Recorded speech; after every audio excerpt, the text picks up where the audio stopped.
Did you know that Professor Bethwel Ogot was appointed to the East African Legislative Assembly in the year 1975, together with the likes of Professor George Saitoti and other equally capable Kenyans?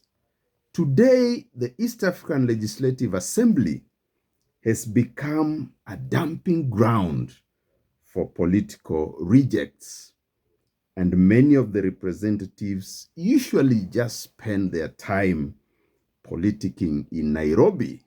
This is one of the things that is letting down the people of East Africa, and by extension, the people of Africa, when it comes to the integration project, because Africa's continental integration is actually pegged on the regional economic communities, that is East African Community, Southern Africa Development Community, and so on and so forth.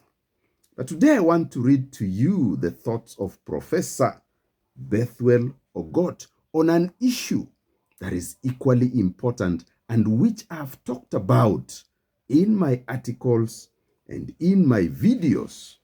That is the fact that African leaders do not want to cede any power. And that is one of the stumbling blocks to Africa's continental integration. Just recently, you heard that the chairman of the African Union Commission was impeded from attending an important meeting. Let's see what Professor Bethwel Ogot had to say about this institution.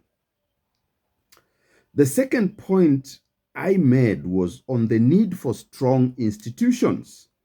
Economic unions are complex arrangements, and their implementation is seldom easy, involving as they do the vital economic and political interests of member states. Unless there's strong enough machinery to ensure that the timetable of progress towards the full union is carried out, the centrifugal forces may prevent its emergence. Strong institutions are also needed if the system is to be maintained and enthusiasm for it is to be generated.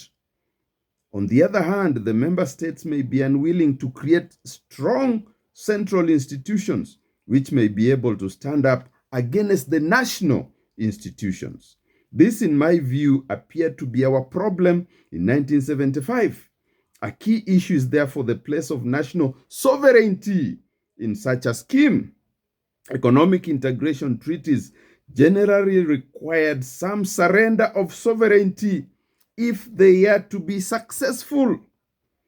In the case of the East African Community, the basic characteristic was the dominant role of the authority, which consisted of the presidents of the partner states. Both the East African ministers and the General Secretary of the community had no powers, and therefore they could not emerge as a collective dispute-solving, policy-making, and decision-making body. And this was largely because the partner states were reluctant to surrender any real measure of sovereignty to the community. This is the central problem. I have talked about these two problems in my articles, in my videos, in the meetings that I attend regularly of the East African Community. The fact that the community is pegged on a neoliberal foundation and therefore serves the interests of the minority elites, whether in business or in politics. And this automatically means that they do not want to cede any power, and they do not want to create any supranational institutions. And this is why maybe the African continental project was dead on arrival.